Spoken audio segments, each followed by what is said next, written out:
Hello, welcome to Crimson Noir. Important. The summer fete at Willowmere House had always been the highlight of the season in the village of Bracken Hollow.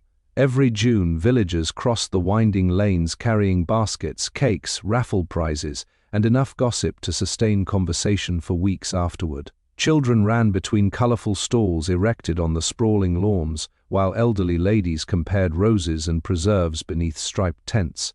A brass band played cheerful tunes near the fountain, and the scent of fresh pastries drifted through the warm afternoon air. Willowmere House itself stood proudly beyond the gardens, a handsome Georgian manor overlooking a small lake framed by ancient willow trees. It belonged to Reginald Pembroke, a wealthy widower whose family had lived there for generations. At 72, Reginald remained one of the most influential figures in Bracken Hollow. He was also one of the least loved. Many respected him, few trusted him.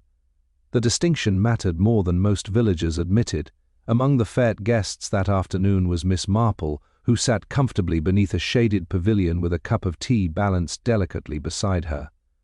To outward appearances, she seemed occupied entirely with observing flower arrangements and complimenting homemade jam. In reality, she was quietly observing people. That, she often believed, was far more revealing. Across the lawn, Reginald Pembroke moved between guests with practiced charm. He greeted local officials warmly, complimented village committee members, and laughed at stories he had undoubtedly heard before. Yet Miss Marple noticed something peculiar. Several conversations ended abruptly when he approached. Several smiles appeared. Several eyes followed him after he moved away. Interesting, very interesting, important. Near the rose competition tent stood Clara Finch, the village schoolmistress. She watched Reginald with visible dislike whenever she believed nobody was looking. Nearby, Dr. Arthur Bennet appeared equally uncomfortable in the man's presence. And standing beside the fountain was Reginald's nephew, Edward Pembroke, whose strained expression suggested family tensions not yet publicly discussed. Miss Marple filed each observation away carefully. Human nature, after all, rarely concealed itself completely. At 4:30, the raffle drawing began. Villagers gathered around a temporary stage decorated with bunting and flowers while Reginald climbed the wooden platform to announce the winners. The crowd applauded politely. Reginald smiled broadly. "My dear friends," he declared, "another wonderful year for Bracken Hollow." More applause followed. Then something unexpected happened. A voice from the crowd interrupted him. "Wonderful for some people, perhaps." The remark carried clearly across the lawn. Instant silence followed. Reginald's smile vanished. Heads turned immediately toward the speaker. It was Clara Finch. The schoolmistress stood near the front of the crowd, her face pale but determined. Several villagers exchanged nervous glances. Reginald forced a laugh. "Miss Finch appears to have brought controversy to our celebration." A few uneasy chuckles emerged. Clara did not smile. "Some truths deserve discussion, Mr. Pembroke." The atmosphere shifted instantly. Even the children seemed to sense something uncomfortable unfolding. Reginald's expression hardened slightly. "This hardly seems like the place." "No," Clara replied. "You've spent years ensuring there was never a place." A murmur spread through the crowd. Miss Marple watched quietly. Not merely anger. Important. Resentment. Old resentment. The most dangerous kind. For a moment it appeared Clara might continue. Then she seemed to think better of it. Without another word, she turned and walked away toward the lake. Conversation resumed slowly. The fete continued, but something had changed. An invisible tension now lingered across the grounds. Reginald completed the raffle drawing, though his confidence appeared diminished. Several villagers noticed. Miss Marple certainly did. As evening approached, guests began drifting toward the large marquee where dinner would be served. Lanterns illuminated pathways through the gardens, casting long shadows beneath the willow trees. Around 7 o'clock, Reginald excused himself from the gathering. Several people noticed him walking alone toward the lakeside path. Few paid much attention. After all, Willowmere House possessed extensive grounds, and Reginald often preferred solitude. Half an hour later, a scream shattered the evening calm. The sound came from near the boathouse. Guests rushed from the marquee in alarm. Lanterns swung wildly as villagers hurried toward the lake. Miss Marple rose immediately. When the crowd reached the boathouse, they found Clara Finch standing near the water's edge, trembling violently. She pointed toward the open doorway. Nobody spoke. Nobody moved. Then Dr. Bennet stepped forward. Inside the boathouse, lying beside an overturned chair and a shattered lantern, was Reginald Pembroke. He was dead. A single wound marked the side of his head. The doctor knelt beside the body briefly before rising again. His face had gone pale. "I am afraid there's nothing to be done." Shock rippled through the assembled crowd. Whispers erupted instantly. Questions followed. Accusations soon after. Miss Marple remained silent. Important. Her eyes drifted slowly across the scene. The overturned chair, the broken lantern, the muddy footprints, the frightened faces, and most importantly of all the reactions, because while many people appeared shocked by Reginald Pembroke's death, a few seemed disturbed for entirely different reasons. And Miss Marple had learned long ago that murder often revealed itself not through evidence alone, but through the emotions people failed to hide when they believed nobody was watching. As the first distant call for the police echoed across the darkening grounds of Willowmere House, she quietly folded her hands and began paying attention. The mystery had only just begun. Important. The arrival of the police transformed the atmosphere at Willowmere House almost immediately. What had begun as a cheerful village fete ended in confusion, whispered speculation, and growing suspicion. Guests were asked to remain on the estate until statements could be taken. Some complied willingly. Others appeared far less comfortable. Inspector Lionel Graves arrived shortly before 9 o'clock and proceeded directly to the boathouse. A practical man with sharp features and little patience for village gossip, he examined the scene carefully while constables kept curious onlookers at a distance. Miss Marple remained near the lakeside path with Mrs. Elspeth Turner, one of the village committee members. "My goodness," Mrs. Turner whispered anxiously. "Who could possibly want poor Reginald dead?" Miss Marple smiled faintly. "My dear, I suspect half the village has asked itself the opposite question over the years." Mrs. Turner blinked. "Well, that is rather true. Indeed it was. Reginald Pembroke had accumulated enemies with remarkable efficiency, not through violence or cruelty exactly, but through manipulation. He knew secrets. He collected favors. And he rarely forgot either." Inspector Graves spent nearly an hour examining the boathouse before emerging with a thoughtful expression. "The victim suffered a blow to the head," he announced. "At present we cannot determine precisely what object caused it." The crowd exchanged uneasy glances. "No sign of robbery?" someone asked. "None." "Interesting. Very interesting. A murder without theft suggested something personal." Miss Marple observed Clara Finch standing apart from the others beneath a willow tree. The schoolmistress looked pale but composed. Not the behavior of a woman who had merely discovered a body. Important. Something else troubled her. Inspector Graves approached her shortly afterward. "You found Mr. Pembroke?" "Yes. Tell me exactly what happened." Clara folded her arms. "I went for a walk after dinner." "Alone?" "Yes." The inspector made a note. "And then?" "I passed the boathouse and noticed the door open. I looked inside." Her voice remained steady. "That's when I saw him." The inspector studied her carefully. "Several witnesses observed your disagreement with Mr. Pembroke earlier." A shadow crossed her face. "We argued." "About what?" Clara hesitated. "Private matters. Private matters have become very relevant this evening." A silence followed. Finally, Clara answered. "Mr. Pembroke enjoyed controlling people." Interesting wording. Not cheating. Not threatening. Controlling. The inspector continued. "Were you threatening him during the fete?" "No." "Did you wish him harm?" Another pause. "No." The answer sounded truthful, yet incomplete. Nearby, Edward Pembroke appeared increasingly nervous as constables interviewed guests. Reginald's nephew inherited a substantial portion of Willowmere House according to village rumor. Inspector Graves eventually turned his attention toward him. "You were seen speaking with your uncle shortly before dinner. Edward nodded. Yes. What was discussed? Family business.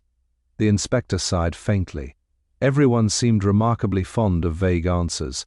Would you care to be more specific? Edward looked away toward the lake. We argued about money. Ah, at last something direct. How serious was the disagreement? Serious enough. Several nearby villagers exchanged glances. Edward noticed and frowned. My uncle and I disagreed often. Did he threaten to alter his will? Important. The young man's expression tightened instantly. Yes. Interesting indeed. Inspector Graves made another note. And how did you respond? I left. Simple. Perhaps too simple. As the questioning continued, Miss Marple wandered quietly along the lakeside path toward the boathouse. The area had been secured, but she observed the surroundings from a respectful distance. Something immediately caught her attention. The muddy footprints leading toward the boathouse appeared numerous and confused now because of the crowd. Yet one detail remained visible, a narrow trail of disturbed grass extending away from the rear of the building. Curious. Very curious. Most people entering the boathouse would naturally use the front path. Someone had approached or departed from behind. Miss Marple considered this thoughtfully. Then her attention shifted elsewhere. Near the boathouse wall stood a shattered lantern recovered from the scene. The glass fragments glittered beneath the moonlight. Yet surprisingly little oil had spilled nearby. That seemed odd. Extremely odd. A lantern broken during a struggle usually left a greater mess. Unless, of course, it had been moved afterward. Miss Marple's eyes softened slightly. Not evidence. Not yet. Merely an observation. But observations had a habit of becoming important. As she turned back toward the house, she noticed Dr. Arthur Bennet standing alone near the gardens. The village doctor appeared troubled, not shocked, not grieving, troubled. And there was a considerable difference between those emotions. When he realized Miss Marple was watching, he looked away immediately. A very small reaction, yet enough, important, because somewhere within the growing confusion surrounding Reginald Pembroke's death, someone had already begun worrying about far more than murder. Important. The morning after Reginald Pembroke's death dawned grey and misty over Bracken Hollow. News of the murder had spread through the village with astonishing speed. By breakfast, every shop, cottage, and garden gate hosted whispered conversations about what had happened at Willowmere House. The theories multiplied rapidly. Some believed Edward Pembroke had finally lost patience with his uncle's control over the family fortune. Others suspected Clara Finch because of their public argument. A few even suggested strangers had wandered onto the estate during the fete. Miss Marple listened politely to all of them. Experience had taught her that village gossip was rarely accurate in detail but often surprisingly useful in revealing relationships. At Willowmere House, Inspector Graves continued his investigation. The remaining guests had mostly departed, though several key individuals remained available for questioning. Among them were Edward Pembroke, Clara Finch, Dr. Arthur Bennet, and Margaret Ellis, Reginald's long-serving housekeeper. The house itself felt unusually quiet. Servants moved through corridors with nervous expressions, speaking in lowered voices whenever possible. Miss Marple sat in the drawing room with Mrs. Turner when Inspector Graves entered carrying a small leather notebook. "We found this in Mr. Pembroke's private study," he announced. Immediately everyone became attentive. The inspector opened the notebook. At first glance it appears to contain financial records. Edward frowned. "My uncle kept dozens of those." "Yes," Graves replied, "but this one contains something else." He turned several pages, notes concerning various villagers. A silence followed. Miss Marple's eyes sharpened slightly. "Interesting. Very interesting indeed. Important." The inspector continued reading. Miss Clara Finch. Financial difficulties regarding school expansion funds. Clara's face hardened immediately. "Go on." Dr. Arthur Bennet. Loan repayment concerns. The doctor stiffened visibly. Inspector Graves looked up. It seems Mr. Pembroke maintained detailed knowledge of other people's private affairs. Mrs. Turner looked shocked. "You mean he kept records on everyone?" "Not everyone," Graves replied, "but enough people to raise questions." Miss Marple folded her hands thoughtfully. Questions indeed. Such collections of personal information rarely existed without purpose. The inspector turned another page. Edward Pembroke, significant gambling debts. The room fell silent. Edward looked away. Inspector Graves closed the notebook slowly. Several individuals in this room appear to have had reasons for disliking the deceased. Clara gave a bitter laugh. Disliking him was practically a village tradition. No one contradicted her. Later that afternoon, Miss Marple wandered through the gardens surrounding Willowmere House. The grounds remained damp from overnight rain, and the lake reflected the cloudy sky in muted shades of grey. As she approached a secluded rose garden, she heard voices nearby. Instinctively, she slowed her pace. The speakers were Clara Finch and Dr. Bennet. Neither appeared aware of her presence. "You should have told them," Clara said quietly. The doctor shook his head. "And accomplish what? At least the truth would be known." His expression darkened. The truth would ruin several lives. A curious remark. Miss Marple listened carefully. Clara folded her arms. "Reginald spent years controlling people through fear." "Yes, and now he's dead." The doctor looked away toward the lake. "Important. That doesn't make everything disappear." A long silence followed. Then Clara spoke more softly. "Do you think they'll discover it?" The doctor hesitated. "Eventually." "Interesting indeed. Very interesting." Before Miss Marple could hear more, the pair noticed movement nearby and ended their conversation immediately. Both appeared uncomfortable. Both left quickly. Miss Marple continued her walk as though she had heard nothing. But she had heard enough. The conversation contained fear. Not fear of being accused of murder. Something different. Something older. That evening, Inspector Graves gathered several household members once again. New information had emerged. A servant named Thomas Weaver reported seeing Reginald near the boathouse shortly before his death. More importantly, Reginald had not been alone. "You saw someone with him?" the inspector asked. "Yes, sir." "Who?" The servant hesitated. "It was dark. I couldn't be certain." Inspector Graves frowned. "But?" "I believe it was a woman." The room reacted instantly. Clara Finch looked surprised. Margaret Ellis appeared uneasy. Even Edward frowned. Inspector Graves made another note. A woman meeting Reginald near the boathouse shortly before his death. Miss Marple remained silent. Her thoughts moved elsewhere, to the notebook, to the hidden fears, to the strange conversation in the rose garden, and especially to the reactions she had observed, because whenever Reginald Pembroke's collection of secrets was mentioned, people displayed concern. Yet none seemed particularly surprised, almost as though they had known about it already. That realization troubled her considerably. Important. For if multiple people had known Reginald collected damaging information, then his murder might not have been triggered by a sudden argument. It might have been connected to something far more deliberate, and somewhere inside Willowmere House, Miss Marple suspected a secret existed that someone had been protecting long before Reginald Pembroke died. Important. The discovery that Reginald Pembroke had been meeting a woman near the boathouse shortly before his death became the primary subject of discussion throughout Willowmere House the following day. Inspector Graves pursued the lead immediately, questioning every female guest and servant who had attended the fete. The answers proved frustratingly inconsistent. Several women admitted walking near the lake during the evening. None admitted meeting Reginald. Miss Marple found that entirely unsurprising.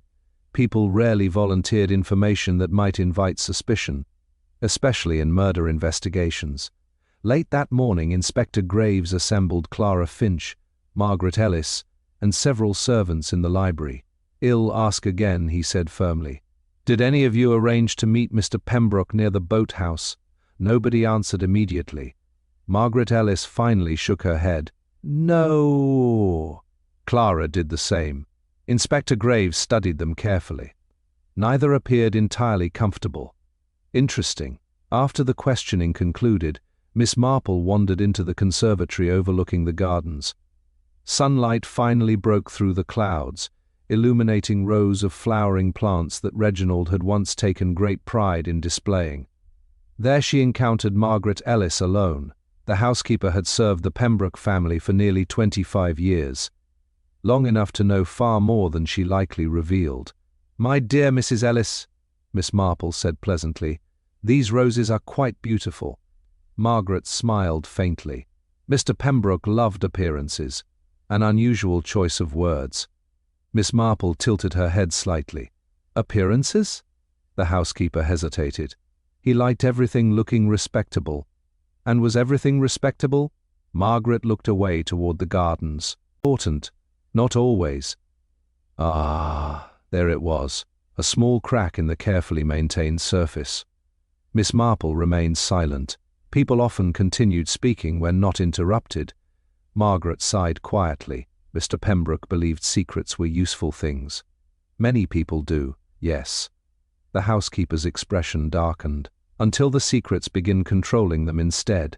Interesting indeed. Before Miss Marple could ask another question, footsteps approached from the hallway. Margaret immediately straightened and ended the conversation. Another observation carefully stored away. That afternoon, Inspector Graves received the results of further examination from the boathouse. The findings created fresh complications. The victim was struck with a blunt object, he explained to those gathered in the drawing room. However, the wound does not match the broken lantern. Mrs. Turner looked puzzled.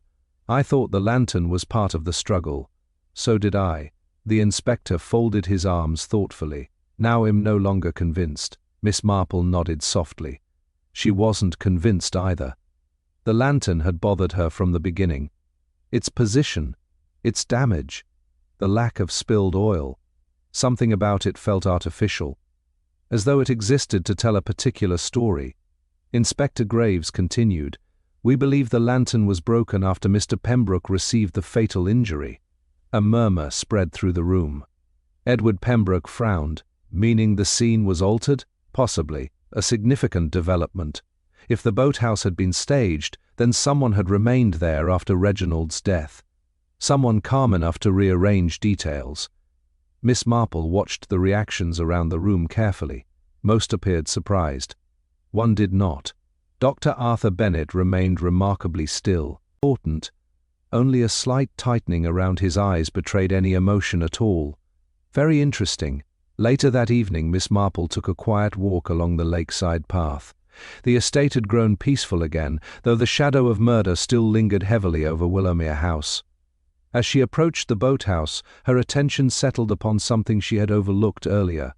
A narrow wooden bench stood near the rear wall. Beneath it, partially hidden among fallen leaves, lay a small silver button.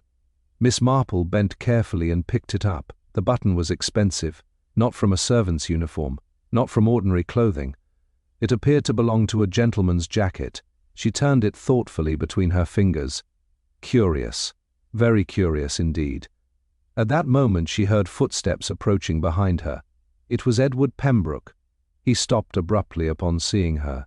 "Miss Marple, good evening." His gaze drifted briefly toward the button in her hand. Only for a second, yet the reaction was unmistakable. Recognition. Then it vanished. Edward smiled politely. "Taking an evening walk?" "Yes, my dear." A short silence followed. For reasons he could not entirely explain, Edward suddenly appeared uncomfortable. Then he excused himself and continued toward the house. Miss Marple watched him go. Interesting. Extremely interesting. She slipped the button carefully into her pocket. It might prove important, or it might prove nothing at all, but one thing was becoming increasingly clear. The murder of Reginald Pembroke was no spontaneous act of rage. Too many details had been arranged afterward. Too many people were concealing things.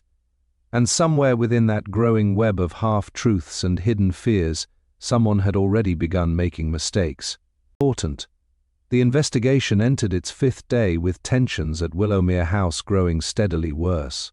What had initially appeared to be a straightforward murder had become a maze of secrets, contradictions, and concealed relationships. Inspector Graves spent much of the morning reviewing statements once again. The more he compared them, the more inconsistencies emerged. Edward Pembroke had concealed the extent of his financial troubles. Clara Finch had clearly withheld details regarding her history with Reginald. Dr. Bennet seemed nervous whenever certain subjects arose. And Margaret Ellis appeared to know considerably more than she admitted. Miss Marple found the situation increasingly familiar. In her experience, murder rarely created secrets. It merely exposed those already present. Shortly after breakfast, Inspector Graves requested another interview with Margaret Ellis. The housekeeper arrived looking tired, as though several sleepless nights had finally begun taking their toll. The inspector wasted little time. "You worked for Mr. Pembroke longer than anyone else." "Yes." "You knew his habits." "I suppose so." Inspector Graves leaned forward. "Then tell me why so many people were afraid of him." Margaret remained silent. The inspector waited. Finally she spoke. "Because he kept records." "The notebook?" "Yes." Miss Marple listened quietly from a nearby chair. Margaret continued. "It wasn't the only one. That immediately captured everyone's attention." Inspector Graves sat upright. "There were others?" "Yes." "How many?" "I don't know exactly." The housekeeper looked uncomfortable. "Mr. Pembroke maintained files on people. Letters. Financial information. Personal matters." Mrs. Turner, who had been invited to observe, stared in disbelief. "Good heavens. Important." Margaret nodded sadly. "He liked knowing things." Miss Marple folded her hands thoughtfully. Knowledge itself was harmless. Power rarely was. Inspector Graves frowned. "Where are these files now?" "I don't know." The answer sounded genuine, which made the situation considerably more troubling, because if such records existed, someone might have removed them after Reginald's death, someone with a powerful reason to do so. Later that afternoon, Inspector Graves conducted a search of Reginald's private study. Several locked drawers were opened. Financial records emerged. Property documents emerged. Personal correspondence emerged. But the rumored collection of private files remained missing. Not a single trace appeared. That fact alone increased suspicion dramatically. As the search concluded, Edward Pembroke entered the study. His expression darkened when he learned what investigators sought. "You won't find them?" Inspector Graves looked up sharply. "You know about these records?" "My uncle wasn't exactly discreet." "Interesting." The inspector crossed his arms. "Did he keep information on you?" Edward laughed bitterly.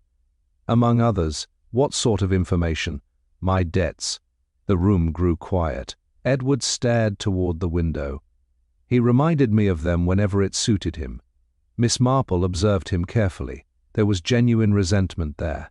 Years of it. Yet resentment alone seldom proved guilt. That evening, Miss Marple wandered through the west corridor of Willowmere House. The manor felt increasingly oppressive, as though every room contained fragments of conversations nobody wished repeated. As she passed a small sitting room, raised voices caught her attention. The speakers were Clara Finch and Dr. Bennet. Neither realized she was nearby. "Important." "You should tell them now," Clara said firmly. The doctor shook his head. "It's too late." "No, yes." His voice carried an unusual edge. "If everything comes out, the village will never forgive us." A silence followed. Then Clara answered quietly. "The village isn't what worries you." "Interesting. Very interesting indeed." Miss Marple continued walking before she could be discovered, but the exchange lingered in her thoughts. The fear between them felt personal, shared, old, not something created by Reginald's murder, something that existed long before it. That realization became even more significant later that night. A constable arrived with unexpected news. One of Reginald Pembroke's gardeners had remembered seeing someone leaving the study shortly after the body was discovered. Inspector Graves questioned him immediately. "Who was it?" The gardener hesitated. "Dr. Bennet." A heavy silence followed. The inspector's eyes narrowed. "You're certain?" "Yes, sir." Dr. Bennet had previously claimed he never entered the study that evening, which meant he had lied. The revelation spread quickly through Willowmere House. By midnight, suspicion surrounded the doctor more heavily than ever before. Yet Miss Marple remained unconvinced. The lie mattered. Certainly, but not necessarily in the way everyone assumed, because people lied for many reasons. To hide crimes, to protect others, to conceal shame, or simply because the truth led somewhere they feared. As she prepared for bed, Miss Marple removed the silver button from her pocket and examined it once more beneath the lamplight. Something about it continued to trouble her. Not the button itself, the reaction it had produced. Edward had recognized it instantly. Of that she felt certain. The question was why. Important. And somewhere between the missing files, the doctor's lie, and the mysterious button found behind the boathouse, Miss Marple sensed the first outline of the truth beginning to emerge from the shadows. Important. The following morning brought a significant shift in the investigation. For the first time since Reginald Pembroke's death, Inspector Graves believed he was approaching something substantial. Dr. Arthur Bennett's lie regarding the study could no longer be ignored. The village doctor was summoned to the library shortly after breakfast. Present were Inspector Graves, Miss Marple, Edward Pembroke, and Margaret Ellis. The atmosphere was tense from the outset. Inspector Graves placed a notebook on the table. "You told me you never entered Mr. Pembroke's study on the evening of the murder." Dr. Bennett adjusted his spectacles nervously. "Yes." That statement was false. Silence followed. The doctor lowered his eyes. "Yes?" Edward stared at him in surprise. Margaret Ellis looked almost saddened. Inspector Graves folded his arms. "Why did you lie?" The doctor hesitated for several moments. Then he answered quietly, "Because I removed something." A murmur spread through the room. Miss Marple remained silent. "Interesting indeed. What did you remove?" the inspector asked. "A file." The room grew still, one of Reginald's secret files. Inspector Graves leaned forward. What was inside? The doctor's face tightened visibly. "Personal letters. Whose letters?" Another pause. "Mine." "Ah, at last." The inspector glanced toward Miss Marple before returning his attention to the doctor. "You stole evidence from a murder scene." "I wasn't thinking clearly." "No." Dr. Bennett sighed heavily. "I feared what would happen if those letters became public." Inspector Graves frowned. "What was in them?" The doctor looked exhausted now. Correspondence from years ago. Matters unrelated to the murder. Miss Marple watched him carefully. True, but not the complete truth. Important, the distinction mattered. Inspector Graves eventually obtained the letters. After reviewing them privately, he emerged with a noticeably altered expression. Mrs. Turner, who was waiting nearby, immediately approached. "Well?" The inspector shook his head. "The letters are embarrassing. Not a criminal." "Interesting. That reduced one mystery. But not the larger one. Because Reginald Pembroke was still dead, and the missing collection of files remained unaccounted for." Later that afternoon, Miss Marple walked through the gardens with Clara Finch.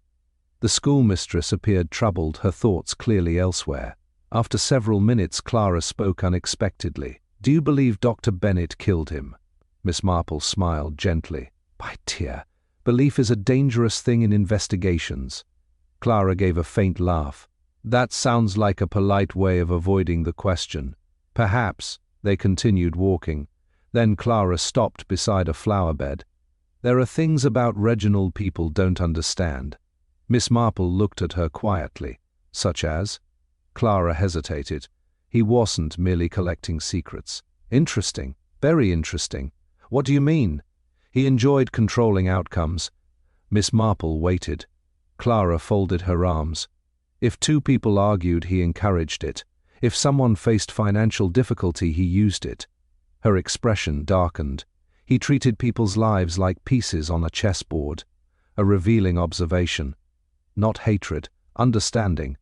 The difference was important. As evening approached, another unexpected development emerged. One of the servants discovered a hidden compartment behind a bookshelf in Reginald's study. Inspector Graves examined it immediately. The compartment was empty. However, it clearly had not always been. Important, dust patterns revealed that several folders or boxes had been removed recently. Very recently. The missing files. At last, physical confirmation. The inspector gathered everyone in the drawing room shortly afterward. "The files existed," he announced. Nobody appeared surprised. That fact alone interested Miss Marple greatly. Inspector Graves continued. "Someone removed them after Mr. Pembroke's death." Edward frowned. "To protect themselves?" "Possibly. Margaret Ellis looked away. Dr. Bennet remained silent. Clara stared into the fire. Miss Marple observed them all carefully. Then something curious happened. When the inspector mentioned the missing files, Edward's hand moved unconsciously toward his jacket pocket, a tiny gesture. Gone almost instantly.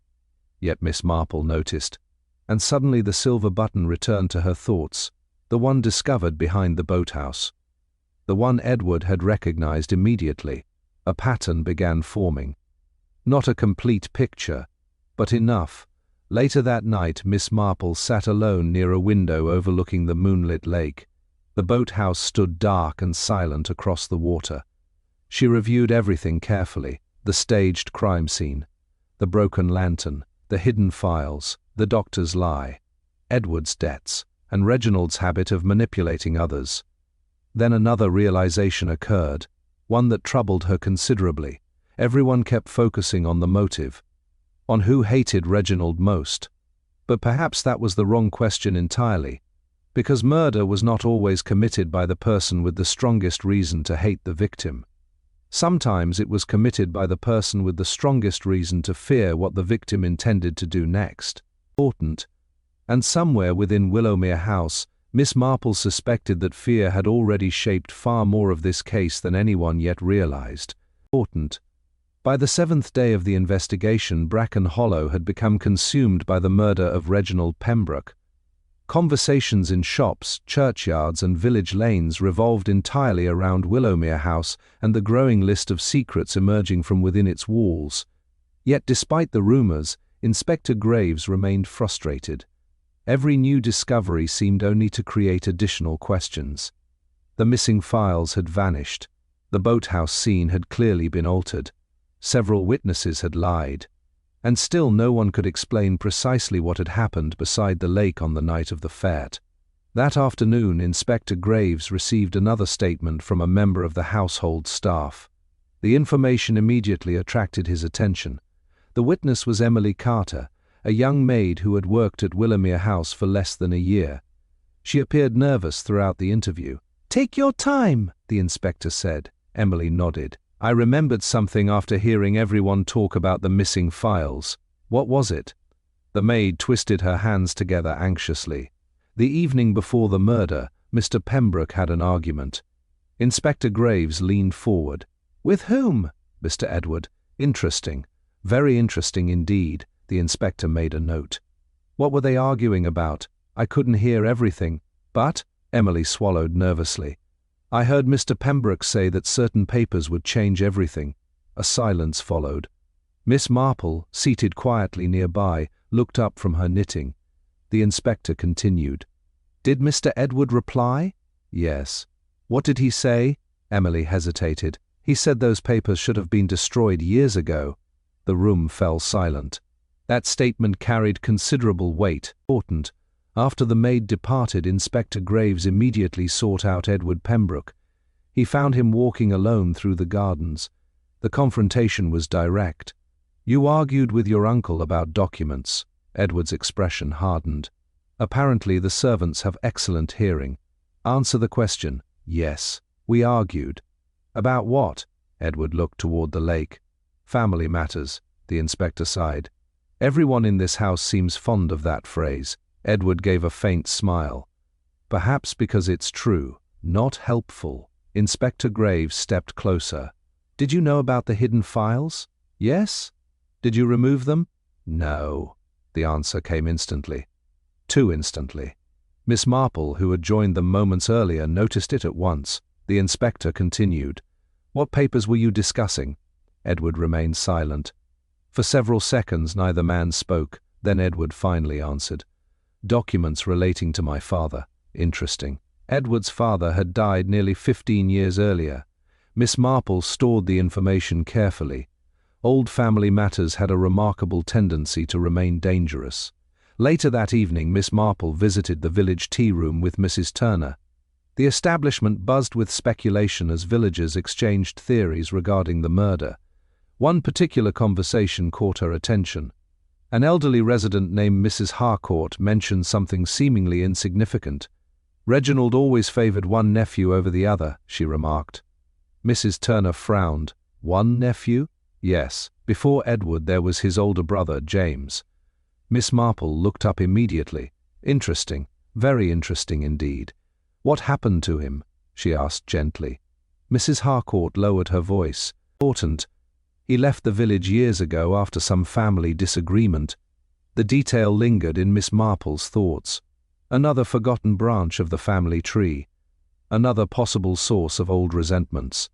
When she returned to Willowmere House later that night, she found Inspector Graves reviewing property records in the library.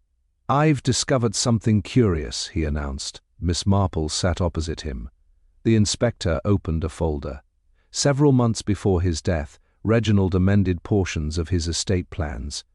Did he? Yes. Who benefited? The inspector frowned. That's the interesting part. He turned the document toward her. Not Edward. Miss Marple's eyes narrowed slightly. Indeed, very interesting. If Edward expected to inherit and had recently learned otherwise, that created a powerful motive. Yet something still felt incomplete. The pieces fit too neatly, far too neatly. As she prepared to retire for the evening, Miss Marple once again examined the silver button recovered near the boathouse. Under brighter light she noticed something previously overlooked. A faint crest engraved upon its surface. Not the Pembroke family crest, something else entirely. Her eyes widened slightly. Ah, now that was interesting. Because suddenly the button no longer pointed where everyone assumed. And if the button belonged to someone other than Edward Pembroke, then an entire line of reasoning might be mistaken. Which meant the investigation was not approaching its conclusion at all. It was about to change direction completely. Important. The discovery of the engraved crest on the silver button occupied Miss Marple's thoughts throughout the following morning. She spent several hours quietly examining old books and local records available in the Willowmere House library. By midday, she had confirmed something important. The crest belonged not to the Pembroke family but to another old county family in Tyleithe Ashfords. The connection puzzled her at first. No member of the Ashford family had attended the fete, at least not officially, yet the button had been found behind the boathouse in precisely the area where someone appeared to have entered or departed unseen on the night of the murder. That could not simply be ignored. Meanwhile, Inspector Graves continued pursuing financial motives. Reginald's revised estate plans had placed increasing suspicion upon Edward Pembroke. Several villagers now openly believed the case nearly solved. Miss Marple disagreed, entirely. The problem with obvious solutions, she reflected, was that they often arrived too early. That afternoon she requested a conversation with Margaret Ellis. The housekeeper joined her in the conservatory. Miss Marple wasted little time. "My dear Mrs. Ellis, have you ever heard the name Ashford mentioned in connection with Willowmere House?" The effect was immediate. Margaret froze. Only for a moment, but it was enough. Miss Marple noticed everything. "Yes," Margaret said carefully. "Tell me about it." The housekeeper looked toward the gardens. For many years nobody mentioned them. Why? Because Mr. Pembroke preferred it that way. Interesting indeed. Margaret sighed. There was a dispute between the families decades ago. What sort of dispute? I never knew the details. The answer sounded partially true. Not entirely. Important, but partially. Before Miss Marple could continue, a servant entered with news that Inspector Graves wished to see everyone in the drawing room. Another development had emerged. When the gathering assembled, the inspector appeared unusually confident. "I've received confirmation regarding Mr. Pembroke's estate." Edward sat rigidly. Clara watched quietly. Dr. Bennet remained thoughtful. Inspector Graves opened a document. 3 months before his death, Reginald Pembroke altered his will significantly. A heavy silence followed. Edward's inheritance was reduced substantially. No one seemed surprised. The inspector continued. The primary beneficiary was another relative. Edward frowned. Which relative? Inspector Graves looked up. James Pembroke. The room became utterly still. Miss Marple observed every reaction carefully, especially Edward's. Shock, genuine shock, not the reaction of someone already aware. Interesting. Very interesting, that's impossible, Edward said. "Why, my brother vanished 12 years ago." A murmur spread through the room. Inspector Graves raised an eyebrow. "Vanished? No one has heard from him since." The revelation changed everything. A missing heir, a revised will, a murdered uncle. Suddenly the case appeared far more complicated. Later that evening, Miss Marple reflected upon the new information while walking beside the lake. The water remained calm beneath the fading sunlight. Her thoughts returned repeatedly to James Pembroke, a man absent for more than a decade, a man unexpectedly restored to a position of importance shortly before Reginald's death, and a man nobody could locate. Very curious, as she approached the boathouse, another figure emerged from the shadows. It was Clara Finch. Important. The schoolmistress appeared troubled. "Miss Marple, my dear." Clara hesitated. "There is something I've never told the police." "Interesting. Go on." "I saw someone near the lake that evening." Miss Marple remained perfectly calm. "Who? Who? I don't know. That isn't entirely true." Clara looked surprised. Miss Marple smiled gently. "You recognize something." After a long silence, Clara nodded. "The man wore a dark coat." "Many men own dark coats." "Yes," Clara swallowed. "But I recognized the walking stick." Miss Marple's eyes sharpened. "Whose?" The answer came quietly. "Dr. Bennet's." A significant revelation. Yet strangely, Miss Marple felt less interested in the accusation than in Clara's hesitation, because she had delayed sharing this information for days. What? Fear, loyalty, uncertainty? All were possible. As darkness settled across Willowmere House, Miss Marple returned indoors and reviewed everything once again. The missing files, the altered will, the vanished brother, the Ashford crest, the doctor's walking stick. Individually, each clue suggested a different direction. Together, however, they pointed towards something else entirely. Something older. Something hidden long before Reginald Pembroke died. And for the first time since the investigation began, Miss Marple felt certain she was no longer searching for the murderer alone. She was searching for the secret that had made murder necessary. Once that secret emerged, she suspected the identity of the killer would follow almost immediately. Important. The following day brought a sense of quiet anticipation to Willowmere House. Though few realized it, the investigation had reached a critical stage. Miss Marple could feel it in the nervous conversations, the cautious glances exchanged across rooms, and the growing unease among those closest to Reginald Pembroke. The secret at the heart of the case was very near the surface. She simply needed confirmation. That confirmation arrived unexpectedly. Late that morning, Miss Marple requested access to several old parish records stored in the village church. The vicar gladly assisted, and within an hour she found precisely what she had been seeking. A collection of documents dating back nearly 15 years. Among them was a record concerning the death of Edward and James Pembroke's father. Miss Marple examined the details carefully. Then she smiled faintly. Interesting. Extremely interesting. The official story contained a small inconsistency, a very small one. Exactly the kind that most people overlooked, but not Miss Marple. When she returned to Willowmere House, she sought out Dr. Bennet immediately. The village doctor appeared exhausted. The strain of recent days was clearly affecting him. "My dear doctor," Miss Marple said gently, "I wonder if I might ask you a question." "Of course." "You attended Charles Pembroke during his final illness?" The doctor's expression changed instantly. "Only slightly, yet enough." "And you signed the death certificate?" "I did." "And?" Miss Marple nodded. "Thank you. Nothing more. Nothing less." But as she walked away, she felt increasingly certain of her conclusions.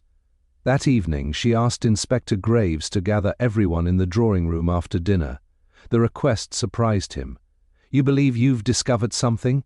Important, perhaps." The inspector had learned enough about Miss Marple to take such statements seriously. By 8 o'clock, the principal figures in the investigation were assembled. Edward Pembroke, Clara Finch, Dr. Bennet, Margaret Ellis, Mrs. Turner, and Inspector Graves himself. Outside, rain tapped softly against the windows. Inside, tension filled the room. Miss Marple sat quietly beside the fireplace. For several moments she said nothing. Then she began.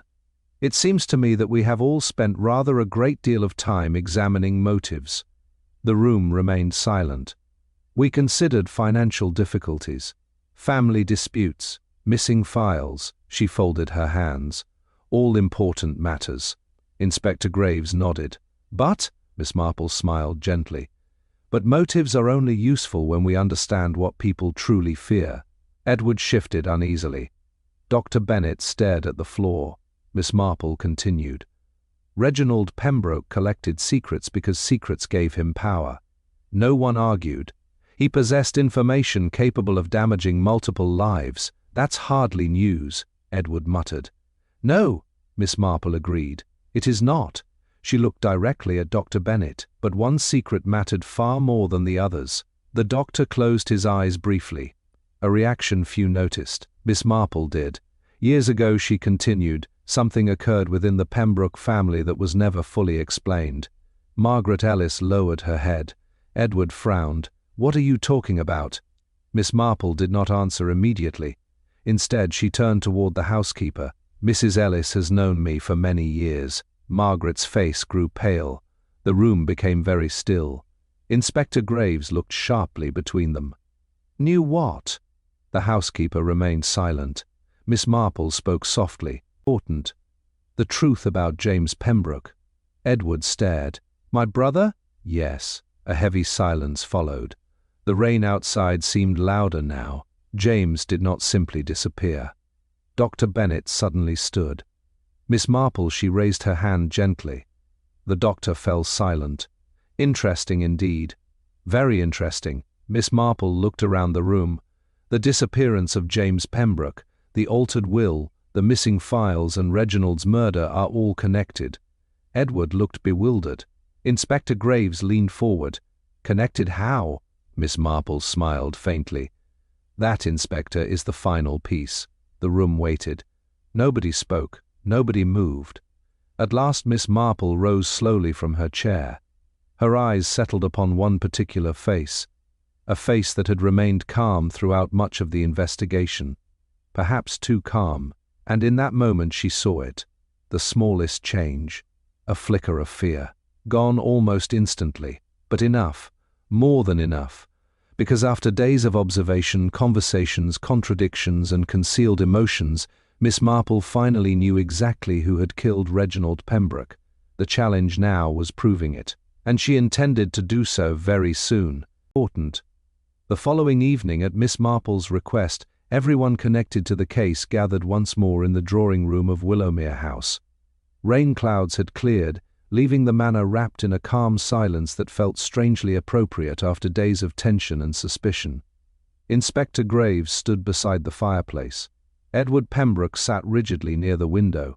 Clara Finch and Margaret Ellis occupied a sofa opposite. Dr. Arthur Bennet remained near the bookcases, his expression carefully controlled. Miss Marple looked around the room before speaking. I believe we may finally understand why Reginald Pembroke died. No one interrupted. Much attention has been given to money, inheritance, and blackmail. Those matters were certainly important, but they were not the true heart of this tragedy. She folded her hands gently. The real secret began many years ago with the death of Charles Pembroke. Edward frowned. My father? Yes. Miss Marple nodded. His death was accepted as natural. Dr. Bennet signed the certificate. No questions were asked. The doctor lowered his eyes. However, Miss Marple continued, Charles discovered something shortly before his death. Something concerning Reginald. The room remained silent. Reginald had manipulated family records involving property that should never have passed entirely into his control. Charles intended to expose him. Edward stared in disbelief. You mean my uncle stole it? Effectively, yes. Margaret Ellis quietly closed her eyes. She had known. Perhaps not every detail, but enough. Miss Marple continued. When Charles died unexpectedly, the matter disappeared. But one person learned the truth before it vanished. She turned toward Dr. Bennet, James Pembroke. The doctor's face grew pale. Important. Inspector Graves watched carefully.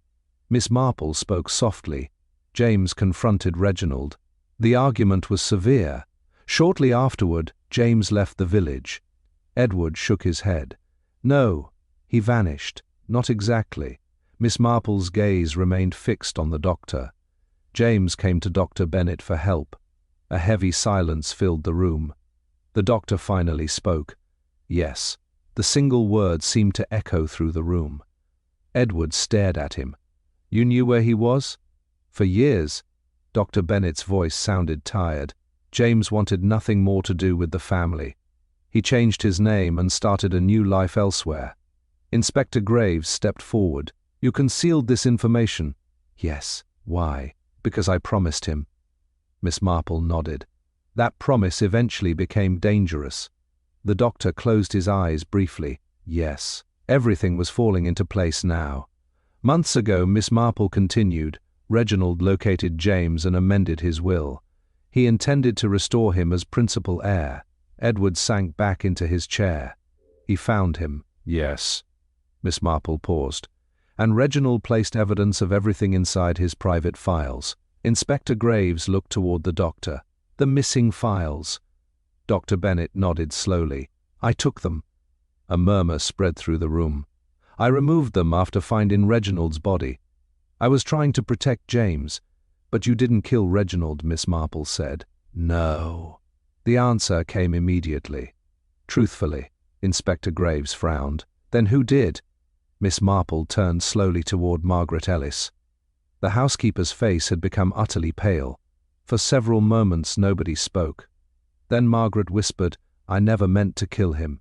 The room froze. Edward stared at her in shock. Clara covered her mouth. Important.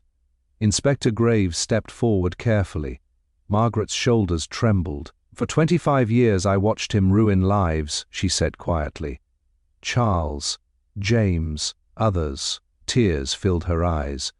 And he was preparing to do it again. Miss Marple listened silently. On the night of the fete, I met him at the boathouse. I begged him to leave James alone. Her voice cracked. He laughed. A terrible silence followed. We argued. He threatened to expose everything. He said people would suffer because he enjoyed watching them suffer. She looked down at her hands. I struck him with an oar. No one moved. No plan. No intention. Tears slipped down her face. Just one moment of anger. Inspector Graves spoke gently. The lantern? I broke it afterward. I wanted it to look like a struggle. And the files? I never touched them. Dr. Bennet nodded. I removed those later. The final pieces settled neatly into place. The staged scene, the missing records, the years of silence. Everything fits. At last, Inspector Graves quietly escorted Margaret from the room. No one spoke for several moments after she left. The victory felt strangely hollow. Finally, Edward stared into the darkness beyond the window. All those years, he murmured. Miss Marple nodded softly. Yes, human nature, she reflected, was rarely simple. People carried old wounds for decades. Secrets grew heavier with time. Resentment deepened. Fear multiplied. And sometimes a single cruel individual could leave damage far beyond what anyone realized. Outside, the lights of Willowmere House reflected peacefully across the lake. The mystery was solved. Yet as Miss Marple gazed toward the silent water, she could not help thinking that murders were seldom born in a single night. More often they began years earlier, with small acts of selfishness and cruelty that eventually demanded a reckoning. And in the end, that had been the true secret hidden at Willowmere House all along.